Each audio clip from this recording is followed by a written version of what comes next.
Happy Friday. I'm just on the I have the Facebook chat up, and from Lisa Morris, she says hi from my son Liam. So I want to say hi to Liam right off the bat. Yeah, Thanks for everyone for joining. Hi, Liam. This is going to be another great stream that we have going here. And yeah, Caroline here with the boys. I got Jimmy Corderas, Nug, Anthony Corelli. What's going on, guys? How are you? Oh, we're doing okay. I got this is for my understanding, it's the last week for waste pickup, so I had to do a lot of cleaning up, for lack of a better term, which is okay. Yeah, and I took all of ours and put it on Jimmy's lawn, so it's pretty great. It's awesome. Yeah. Hey, you know what? Got to do something. At least I got outdoors.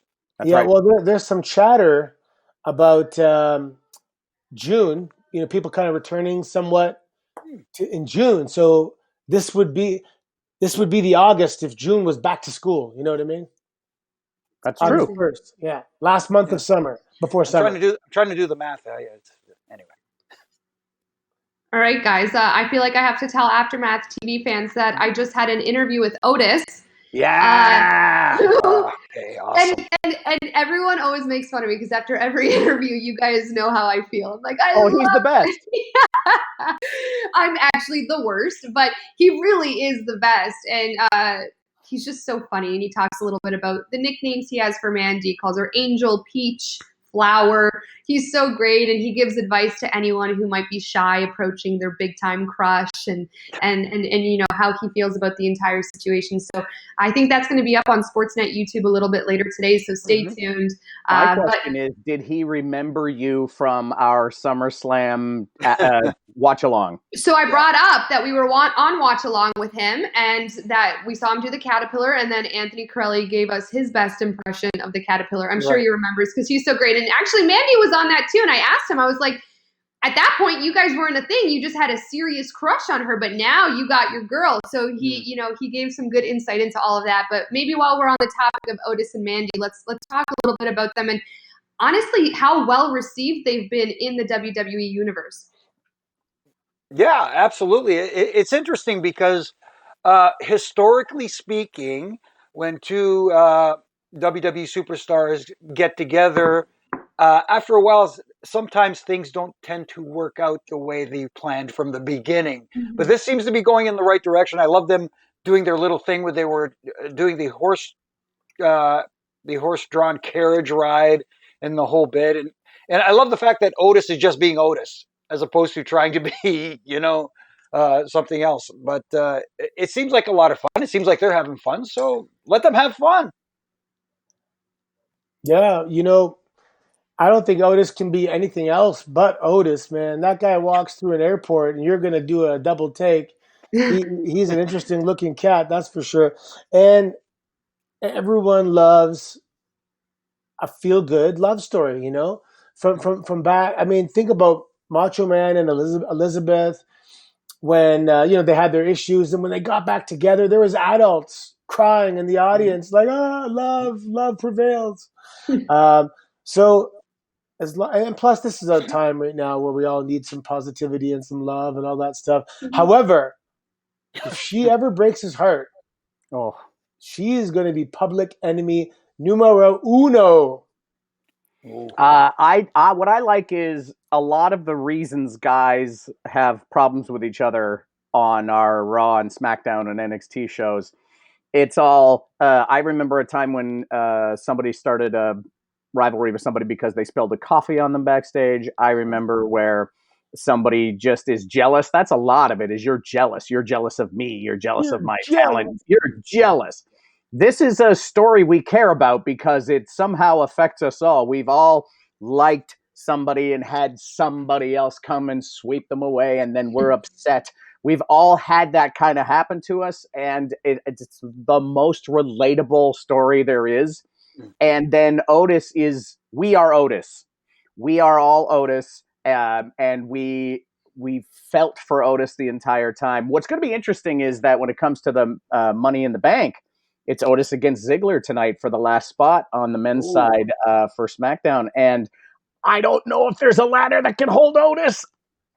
Yeah. Plus, Otis got the girl, so he's going to be lacking that fuel because he's in a happy place. And Ziggler's mad as hell, so Ziggler can get into that Money in the Bank and take his frustrations out on This everybody. might be Ziggler's favor, the momentum.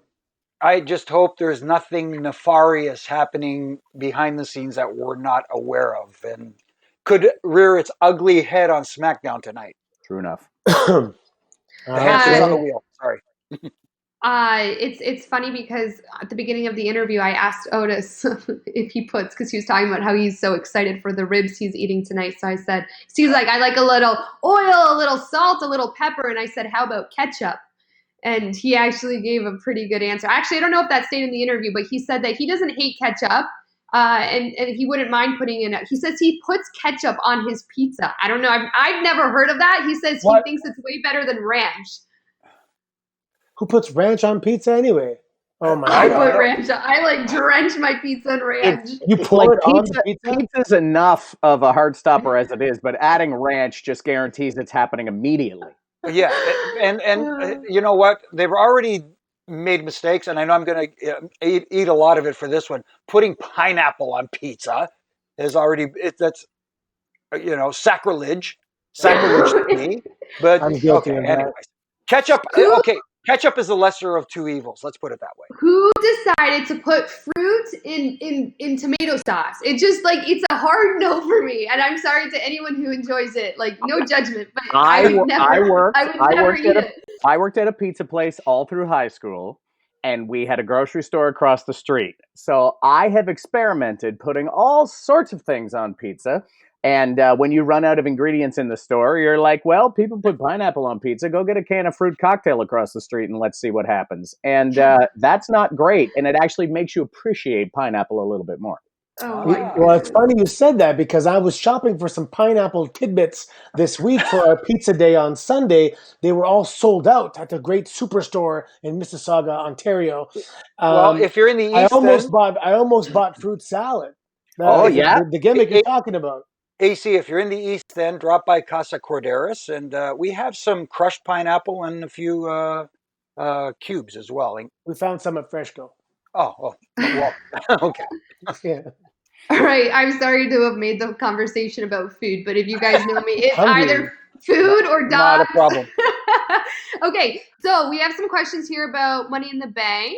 First one from Robert. Well, it's not a question. He's just saying Aleister Black is winning Money in the Bank. And Jimmy, that was your pick and my pick as to who we think is going to win Money in the Bank. So maybe you can start the conversation off. And just before we get going, guys, there's segments going out on Sportsnet's YouTube page. Just quickly, kind of like our aftermath setup of our opinions, our wins, our fails, what we think about what's going on in the week. So be sure to check them out and keep an eye out for them because we ask you guys a lot of questions too, and then to tweet us your answers with obviously our hashtag aftermath. So the more that you guys can engage with us, the more we can talk on this live stream, and we want to know constantly what you guys are thinking. But Jimmy, Aleister Black was your pick, so go ahead. Well, he's my pick as the guy I'd like to see win it. I don't know if he's going to actually be the guy who wins it. I have a monster. I don't want to tee it up too early, but when we do our prediction, Money in the Bank prediction stuff, my hamster is working overtime on the wheel. I got something in mind regarding the men's Money in the Bank match, and if that comes to fruition, it's not going to be Aleister Black, in my opinion. But then again, it may work with him as well. So I don't like the suspense. Yeah. I need to know now. What's your hamster doing? Yeah, come on, man. Can we get a hint? No. This is what's called a teaser and a setup for the next one. Okay, but I'm telling. Yeah, I know. Can't wait. Right, but no, I've got a theory. I've got my theories going on in my head, but. It is interesting. I'm interested in tonight's match with Otis and Dolph. I mean, they both present different challenges in this latter match. Otis, obviously, with the size, can be incredibly devastating, but Dolph can do some amazing things. From the top of the ladder, from different. So. The thing with Dolph is that he can get up that ladder in a fraction of a second. He takes a leap. He's already on the third or fourth rung, and he's up there. So He Otis learned is gonna have after to beat him watching down. years and years of guys go very slowly up the ladder. Yeah. Dolph was like, "Why am I going slow?" And he goes right up. He's also won the Money in the Bank before. Remember that legendary cash-in on the Raw after WrestleMania against Alberto Del Rio? The place went bananas. He's No, a former they went banana. You're Yes, right. yes. But he's a former winner of the Money in the Bank and successful cash-in of Money in the Bank. We've got a lot of guys in that match who have been in Money in the Bank matches before. It's guys like, well, no longer Apollo Crews, but guys like Aleister Black who haven't been there, and this is their opportunity to shine. You kind of wonder if it's too soon for them or if they should pull the trigger. With everything happening right now, we need a little bit of excitement. So I say let's have something crazy happen and pull the trigger. Yeah, you know what? It's great to have experience, but the match is so chaotic. You can't really cash in that experience because you can only react to the situation in the ring at the time. And every single match, it's absolutely different. There's nothing the same ever about any match. So you have to be able to capitalize on opportunities. So the experience you might be able to develop is how to quickly act and how to respond and react to opportunities in the ring. But with regards to the actual in-ring circumstances, they're completely unpredictable. And, sometimes guys have beginner's luck. And who wants to see a ladder match that all the competitors have been in a ladder match before? You got to sprinkle some new stuff in there. And I think they did a nice blend. I'm back on the Dolph train. I'm so excited because to me, he's so funny. I think when he really stole my heart was it SummerSlam where he took on Goldberg? Yes. He made that entire match so hilarious. And usually I'm not one to be like, do it again. But I was like, one more time, Dolph, one more. And it was so funny. So I'm really hoping he brings that type of presence into this match too. I don't know if he's going to win, but he's like the perfect person to have in that match for that reason. Well, actually, Nug, I have a question for Nug. He's a comedian. Yes. And he's also like a tough guy, right? Sure. But when he's a character, sometimes he flip-flops. He's so angry and he's so sick and darn tired of being the guy who's forgotten and I'm so angry. And then he has some comedy stuff. Does it hurt him to go back and forth? Should he just stick? I think he should stick with one. What do you think? I think he should stick with one too, because every time he gets angry, we hear a version of the same statement. He's like, I'm sick and tired. I'm not going to take it anymore. I'm the measuring stick here. Everybody who comes up from wherever has to go through me. And I've been around a long time and I deserve my shot. And it's every time he goes comedy, then he comes back and it's a version of the same thing. If he's going to come back from being a funny guy or being involved in the funny stuff, he needs to get mean and stay mean and find a new way to say it. Because right now, we're just going to see A or B. I want to see C through Z. I like what Nug said there. And if I could use a music analogy in this one, I am a fan of the group Kiss. I liked them from the beginning. They were different when they came out. Good hard rock band. But then they came up with I Was Made for Loving You. They dipped their toe in the disco waters. Guess what? Didn't work. Well, in some circles. Well, some might disagree, but didn't work for me because that wasn't Kiss. Do you know what I mean? It wasn't Paul Stanley. It wasn't Ace Frehley. It wasn't Gene. Anyways. I was made for loving you, baby. Oh, I was waiting for it. Don't get us all singing here now. We're on a live stream. We can't it's okay. Not show that. hey, you know me. I like to sing 70s and 80s stuff all day long. Jimmy, to everyone on the stream, Jimmy knows every song from every decade and knows every single word to we were playing Backstreet Boys, we're playing whatever it is, and Jimmy's jamming, knowing every single word of the song. But I don't remember what I had for supper last night. I have a conspiracy, which is very strange, because Jimmy also knows all the words to the songs coming out next year. It's true. Hey, kayfabe, brother. Okay, comments in the chat from Brian. Is Brock Lesnar coming in and taking the case again? Oh, I hope not. No. I hope not. I want to see somebody get it and cash in. I want to see some surprises. I want to see somebody new get it. I want to see something different. And Brock coming in and taking it again is, while a surprise, we've seen it before. I don't want to see that. I want to see something brand new. No, totally agree. I couldn't add anything more to that because, Brock, been there, done that. He's a superstar. We know how good he is. We know how over he is. He doesn't need the Money in the Bank briefcase to challenge anybody at any time. The Money in the Bank briefcase should be used to elevate someone else. Unfortunately, though, remember that joke when you were a kid that says, if a gorilla plays on your football team, what position does he play? Any position he wants? Anywhere he wants. Yeah, Anywhere he wants. And that's Brock Lesnar, although that's what we think. Unfortunately, he can kind of do anything he wants. No one's going to stop him unless you have a gorilla.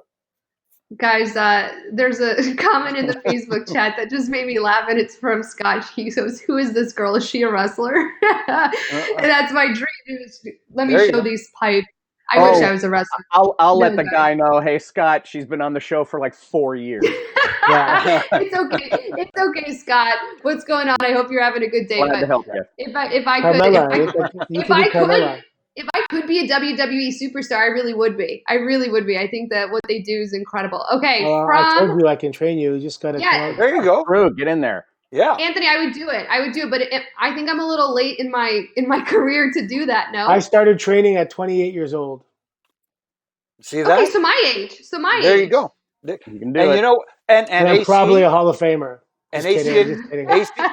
AC and Nug can tell you that most wrestlers don't hit their primes until they hit mid to late 30s, sometimes even early 40s. Bret Hart, when Bret Hart won the World Championship, heavyweight championship, and had his run, he was 40. He was in his 40s. Yeah. All right, you guys are motivating me. I'm gonna go and do push-ups after this stream. Caroline, did you see the question? It was very early in the chat, maybe before we came on.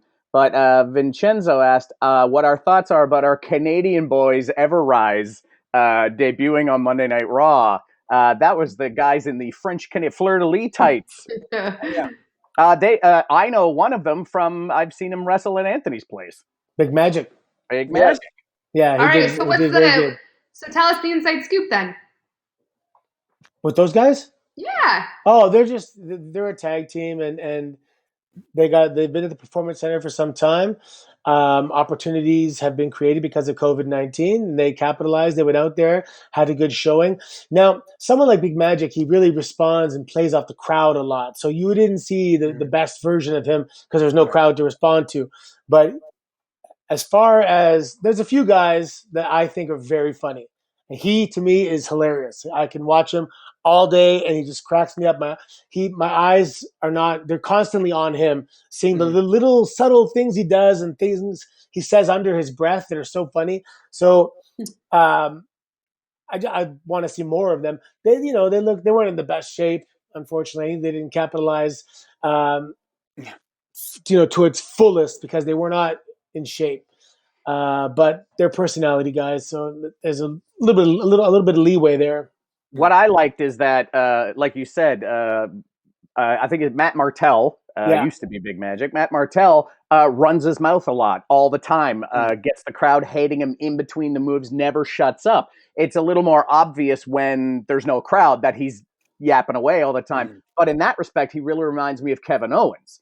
Kevin Owens also never shuts up. And I think it's a good thing to keep your mouth going. Run down the crowd, run down your opponent, whatever you got to do, just keep antagonizing everybody and throwing them off their game. I think it's a great start, and I'm really looking forward to seeing more of them on TV. I think Mike Martell could have been one of the Sweat Hogs in Welcome Back, Kotter. Cool. Nice. There's an old school reference I get. Anyway, but I like what you guys are saying about the chatter, the constant chatter, especially now in a time when there is no audience there, and there is that. I don't want to say there's dead noise around, but you need some kind of noise, background noise, to fill the void, so to speak. And I'd like to see more chatter from the guys. On one hand, I like the fact that the 10 percenters, as some people like to call them, some of that audience that likes to try and take over the show, are not there trying to get themselves noticed, as opposed to reacting, which is what they're supposed to be doing. You buy a ticket to react to what you see, not to be part of the show. And from that regard, I'm going off on a tangent here, am I not? I love think you are. tangents. But Just play some music. there you go. Just And, play some music so it's not just dead noise in that building. Just play Yeah. some hard rock and roll. You got enough albums. Play some Yeah. Pile Driver. Plus, you're in the performance center, so you have some training superstars that could watch from a little bit of a distance and scream and yell and cheer and heckle or whatever. Yeah, I made that same argument to a guy one time. I'm like, just enjoy the show, man. Why do you gotta, start making chants? There's, he even comes to one of our shows, and anyway, and he's like, look, I pay my money for my ticket. That's how I enjoy the show, and that's how I'm going to enjoy it. And I'm like, all right, that's a good point, I guess. It's So- very so important. then- It's very important that everyone know how much I know about this. Yeah. No, so basically, if I buy a ticket to go watch Kiss, I could jump on with Paul Stanley and sing "I Was Made for Loving You" because I paid my money. Well, Yeah, and sing your own they're not lyrics. jumping in the ring though. They're just Oh, starting chant. The worst part is when it gets quiet for a second because someone puts a hold on, and then all of a sudden they just blurt out something, get everyone laughing, and that kind of stuff. It's unfortunate. Well, glad I started this rant. Anytime anyone has a tangent or an analogy, you guys know I'm here for it, and I'm sitting and I'm listening, and I love it. So I support it. Okay, we have another question from, it was at the beginning of the chat, Maddie. Hey guys, happy Friday. Happy Friday, Matt. Is it Friday? Yeah, right? I know. It's Blur's Day. I love that. I'm going to use that. Stolen. What did you guys think of Jinder on Monday, and do you think he will be Apollo's replacement at Money in the Bank? They're having like a fight in, aren't they? Like a last chance match or something with everybody who lost? Because Apollo Crews is injured, right? Yeah. Yeah, and Nug, you were just saying that you actually don't find him to... What's your nickname for him? Apollo Snooze? Yeah. I like him though. He's been really impressing me lately, and Exactly. and commentary. And welcome back, Samoa Joe, on commentary, by the way. But what a breath of fresh air that is. Yes. But it was interesting that they were talking the whole time. Samoa Joe was saying he's been here a while. He just hasn't hit his stride. He's a guy with a ton of upside, a lot of missed opportunity. And it just hasn't clicked for him. But it looked like everything was clicking now. And then he gets injured. And he was in this match. And now all these guys who have lost once are going to get in.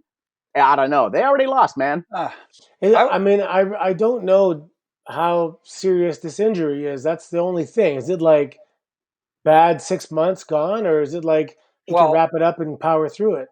According to WWE.com, he has been declared unfit for the match as of right now. So who knows? We might see the old the piccolo and whatever in the spirit of '76 coming out to the ring. But as far as Jinder Mahal goes, that would be, in my book, an adequate replacement. I would like to see Jinder. I mean, former world champion.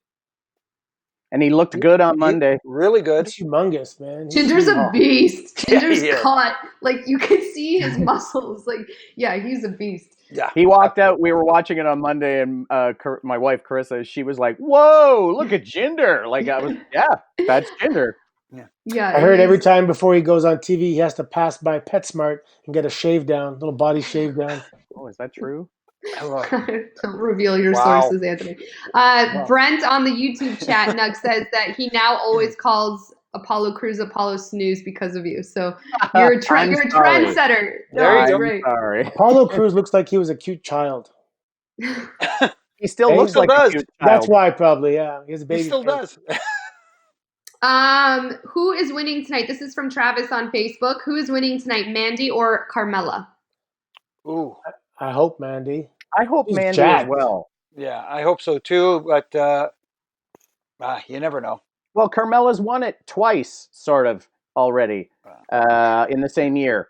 So where I said before, I don't want to see same old, I don't want to see Carmella in it. Put Mandy Rose in there.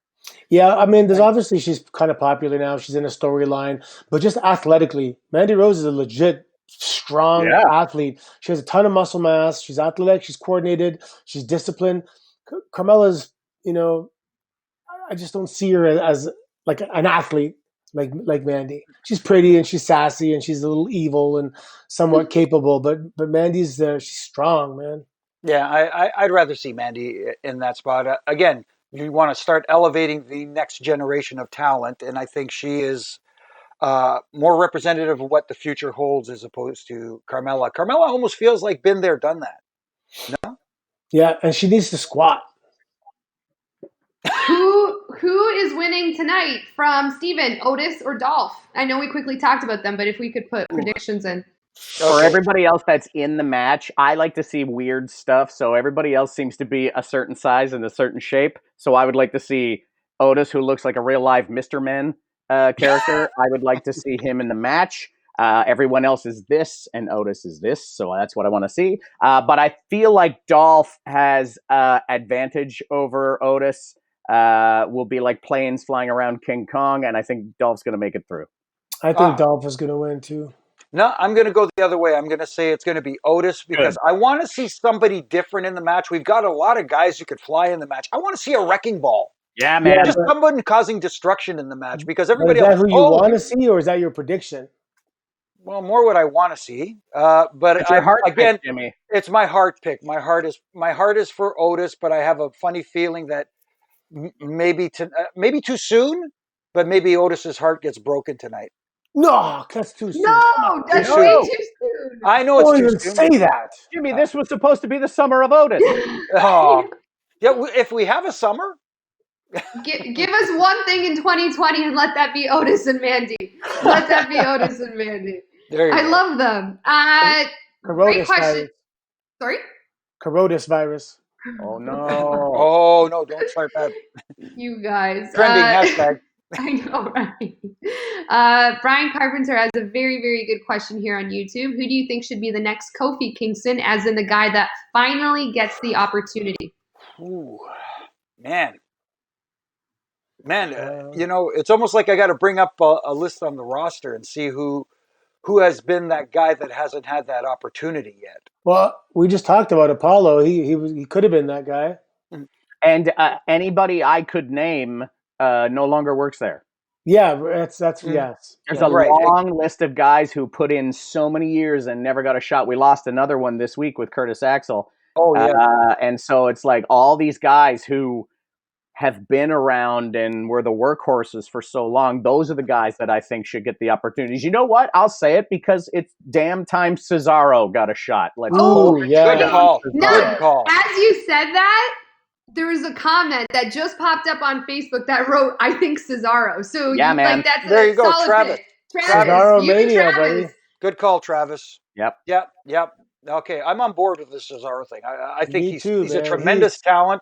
He's very, but the thing is, he's underrated in his personality and he's so engaging and he can be funny and he can be serious. And when you can swing giants, yeah.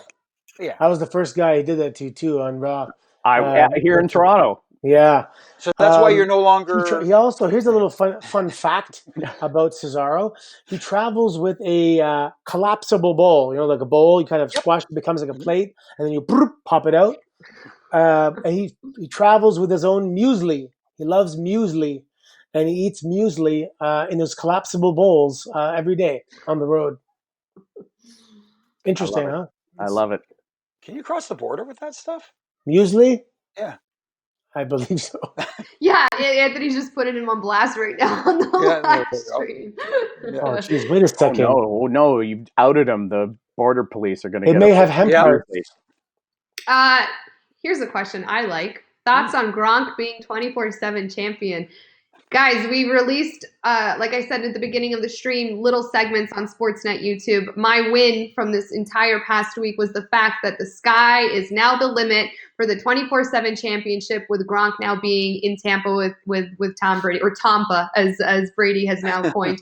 So for me, it's like, I am so excited to see if anyone can get involved with the NFL, or if there's like a cool thing that WWE superstars can do with some football players. And, maybe now we see Gronk in a little bit of a dual role. And I would love to see I would love to see him with that 24/7 championship and for really cool and fun things to cross paths with each other between the NFL and WWE, which I really, really hope could happen.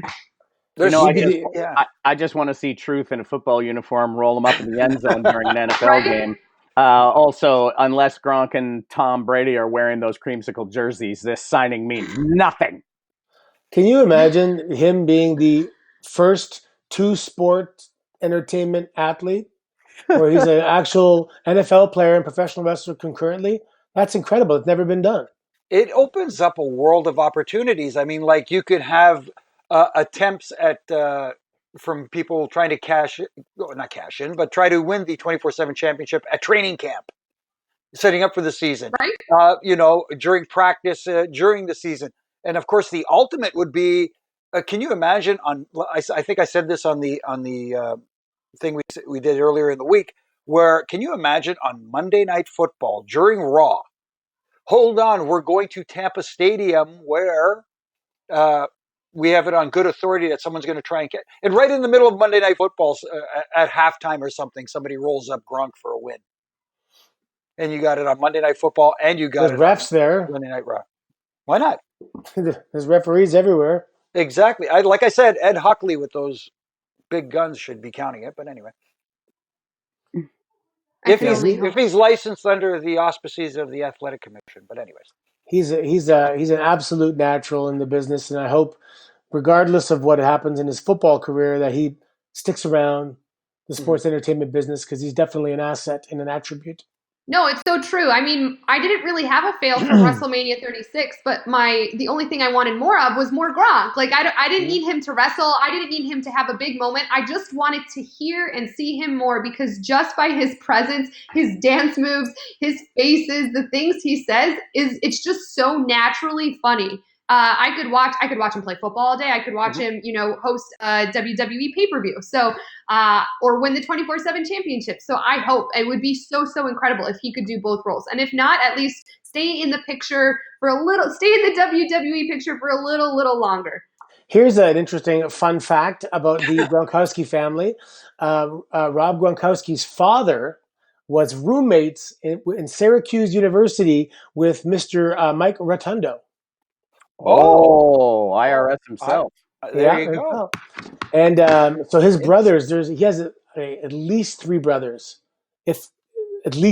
maybe four, and his dad. They're all the same height. When they walk in, like when the family walks in, it's crazy. Like they're just huge, all of them. Athletes. Except for the one brother, he's like 6'2" or something. Wow, he's so small. Yeah. They call him tiny. They do. Yeah. He plays for the Bills.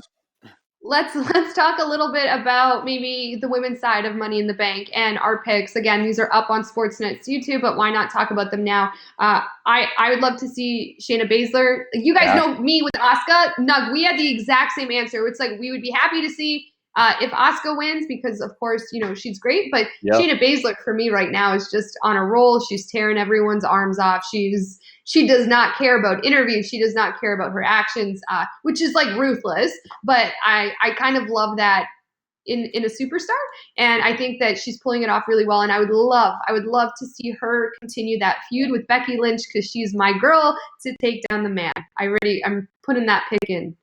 Yeah, Asuka is the best thing about the women's division on Monday nights right now. I would give her a microphone and just let her talk the entire show. You want some crowd noise? Let Asuka comment in Japanese on everybody's match while it's happening. Into the arena so they can hear themselves getting trash talked in Japanese. Having Asuka with the Money in the Bank briefcase is it's like a wild animal that can show up at any time, which is amazing.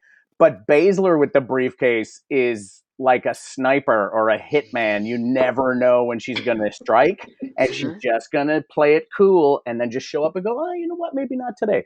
She is as cunning and ruthless as possible, and her with the briefcase would be even more so. And I think it's a great way. Shayna's fairly new. I think it's a great way to put Shayna on the map on Monday night. No, actually, Asuka's a great answer for that question earlier. The next Kofi Kingston with regards to somebody you want to see get something. Asuka. Mm-hmm.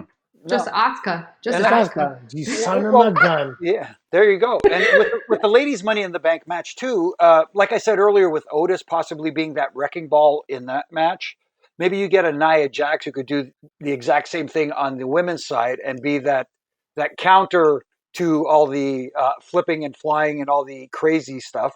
That being said, I love that Shayna Baszler pick because if I could put my Kreskin hat on, my fantasy prognosticator, because I'm not going to use the Booker term, fantasy prognosticator, what if she wins the Money in the Bank briefcase, down the road she cashes in, becomes a champ, and then a friend of hers returns to the WWE by the name of Ronda Rousey to challenge her for that championship. I'm just, again. Yeah. I like Ronda Rousey, man, that just sounds like a good idea to me. it. She needs to come back. Just so And dark horse, Nia Jax. Oh, yeah. I would like to I see don't even think Nia Dark Jax.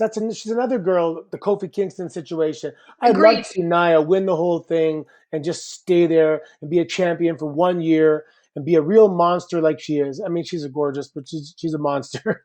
Yeah, no. You say You know that, what I mean? You say that in the best way possible. I totally agree. Like she's beautiful, and then she's not afraid. Like we said on the stream, she's not afraid to pop you in the face either, right? Like So strong. I would not between Asuka, Shayna Baszler, and Nia Jax. I wouldn't want to be in any three of those women's way, and I would just be like, take the briefcase. I'm out. So I don't know. I think the women's match is going to be really. Not saying that the men's won't be, but I'm really looking forward to see like what happens because I think that there's so many options that I think I would really enjoy seeing play out that I'm excited for it. Yeah, I think the women's side is a little more wide open, and as you said, Nia Jax, this right here is a star maker. She did it for Becky Lynch. That's right. Let's see how many more stars she can should make. wear a glove with a star on it. Yeah, after they see yeah. stars, after they see the stars rotating around their head, they become a star.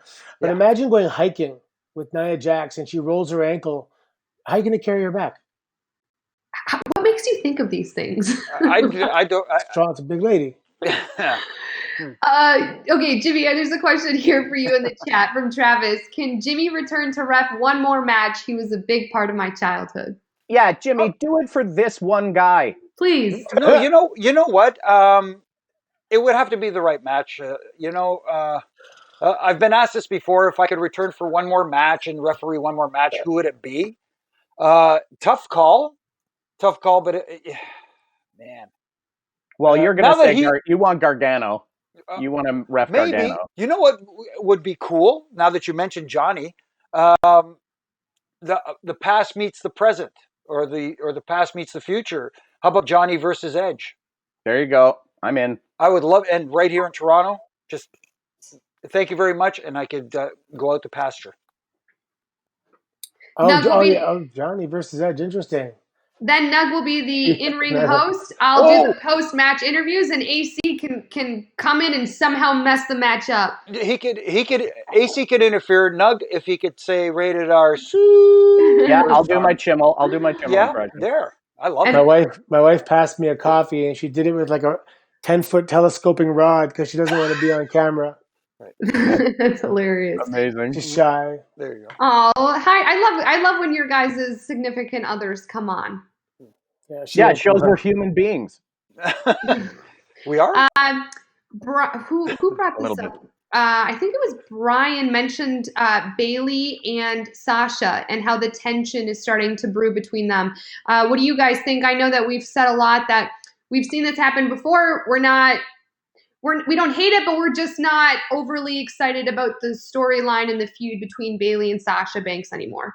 Well, it's been so long. Mm-hmm. Are they going to break up? Are they going to fight? Are they going to come to blows? They're best friends. Do they hate each other? Is it all a scam? And it's been going for so long. At some point, you light the fuse and you're like, oh, the bomb's going to explode. And then just before it explodes, it just goes, and then it's done. I don't care anymore. I don't care if they fight, cool. If they don't, cool. It doesn't affect my life either way. I'm just as interested either way, which is zilch. It's that challenging. Either way, it's still Blur's Day for you. It's always Blur's Day. Again, it's that challenge that's hard to sometimes accomplish. Where, like I said earlier, for me, it's too early for Mandy to break Otis's heart if that's the direction it's going. Yeah. So when is the right time to pull the trigger on that? When is the right time to have that? Never. Like you said, that fuse go and the little firecracker or whatever, the cherry bomb go off. it's tough. And I think in this situation, the fuse went, like you said, Nug, burnt out without the bang. Yeah. It passed expiration date. The milk is no Fizzled. longer good to drink.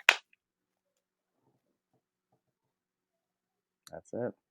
and that's that about that. That's all she wrote. Thank you. Thanks that for coming out, expiration everybody. date is past its prime. Hey, he gave the perfect response. You can't say anything to it. That's right. What are you going to say? When dinner's done, you call the kids, right, Anthony? Yeah. Unless There's you're on to set the table, then you call him a second earlier. Right. there's a lot of people bringing attention to my mug because they think it's so big, but I'm a big coffee drinker, so the more room for coffee in my cup, the better. Yeah. Also, they don't know that on television they can't really see it because there's camera tricks, but Caroline's like an inch and a half tall, so that mug is actually normal size. Yes. Yeah, hold on. If you put it beside your head, it's not that, probably not that, like, you know what I mean? How big Jimmy's is my mug mug? is huge. Look how big Jimmy's mug Look at is. mine. Yeah, my fist is as big as my head. Oh my gosh. No, but that's That's actual still a big size. mug. That's still a big mug, yeah. No, it's a big mug because I like coffee, so Yeah. the more coffee I'm not gonna, too much coffee is not a good thing, but so Are I'm we not gonna all overly promote drinking it. more coffee than we normally would because we're at home all day? Nug, I literally thought about this the other day. I said, during this time, I'm going to try and, get off coffee, drink green tea. If anything, I drink way more coffee than I ever have. And I don't know what's going on with me. No, I'm I down got to one of small those coffees. steel. I got one of those little steel Italian octagonal coffee percolators. Oh, yeah. And I've been teaching myself how to use it, and so far, so good. I have a lot of Italian friends that are coaching me via Instagram. Don't do this, do this. I think the biggest advice was put it on the edge of the burner so the plastic handle doesn't melt when you're on the stove. Yeah, my wife Audra Do you says have a we should gas get. stove by chance?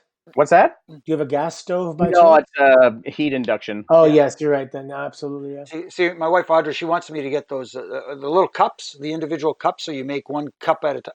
Mm-hmm. Nope, it's a pot. Got to be a pot. It's funny because at my place, I have the little pods, but at my parents' place, they have the pot. And actually, the coffee tastes way better from the pot. Like, I feel like it's actually much stronger and it tastes more rich, if that makes sense. Whereas the pods, I'm like, okay, it wakes me up for like 20 minutes. And then I'm like, when can I drink another coffee? We use the pods, but we have the reusable ones, so we put our own coffee in them. Smart. I discovered the best coffee on the market, and it's actually the cheapest coffee on the market. It is the no-name brand regular coffee, and they use bamboo instead of plastic, so they're actually biodegradable pods. Wow. You can't put them in your green bin, but they will break down fully. They're all natural materials. But does it break down into your coffee? No, it's perfect. Oh, okay. It's the best. Okay, then good. It's the way coffee is supposed to smell. That's how your kitchen smells in the morning. If Aftermath doesn't get a coffee sponsorship, then I don't know, because we just shout out to Lavazza. Shout out to Lavazza. Yeah, no kidding. We'll I have gladly take everything: it. espresso machines, French press, Nespressos, Keurigs. I have everything. Didn't you have an espresso machine at the gym? I have one in my office. Yes. Yeah. Guys, let's end on one question here from Raymond, because it's the last one that I saw that popped up, and it said, any chance if we get Ronda and Baszler, it could be a UFC style match? 100%. Yeah. Oh boy! You know what? Even if it's a pro wrestling match as opposed to a UFC style match, I think they're both well trained in UFC and can probably throw a few moves at each other during that match. I think it will be the most UFC like match WWE's ever seen. Mm-hmm. I mean, that there's a continuum with that question. Is he talking about a shoot match, like, you know what I mean, or that style of a match?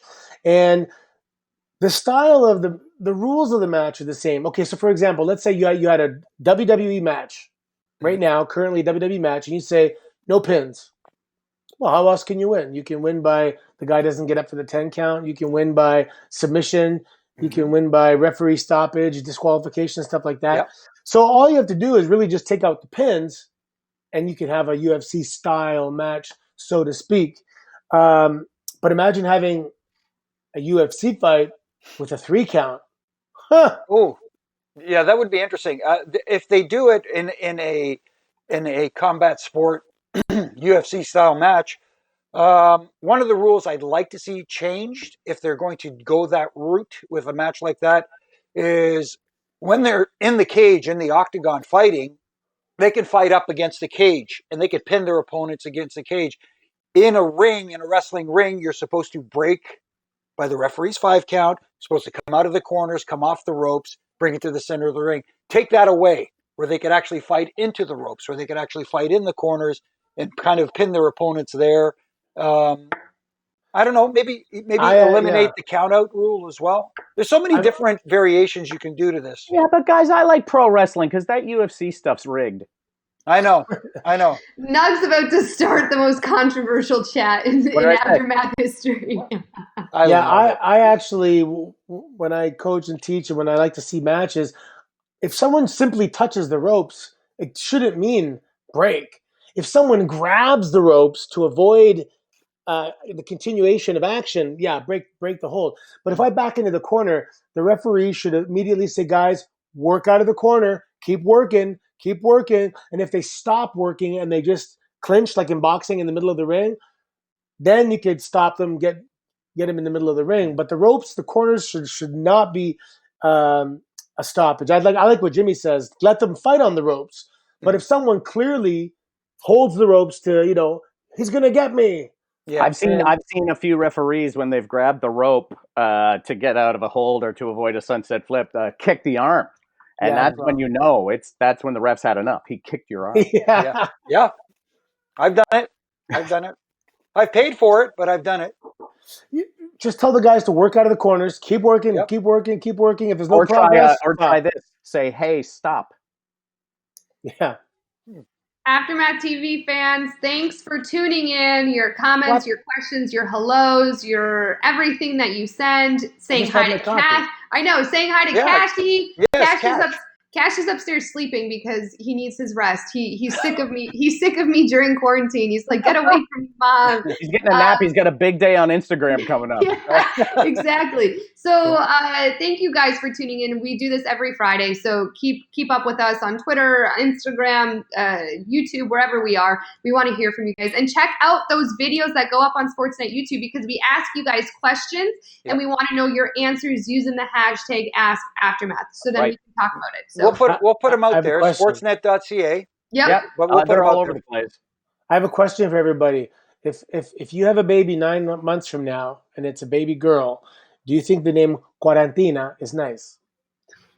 It's not. You can call her Tina for short. Yes. True. I would stick with Tina. Quarantina. What I'm saying, like as a little nickname, you call her Tina, and then if anybody asks, is that short for something, you say yes, Quarantina. Anthony, is this your baby reveal that you're having a baby? No, it's not. Or you could call her Isolina. Oh. Isolina. Yeah, there used to be a thing we called back in the day bad Corderis jokes. Yeah. Oh, we still call them that. That's true. Nug's on a roll today. I like when Nug's on fire. All right, guys, it's been great. Happy Blur's Day. That's my new favorite word. Thanks to Nug. And we'll see you next Blur's Day. And have a great weekend. Stay healthy. Stay safe, everyone. Bye, guys. Bye, guys. I love you guys.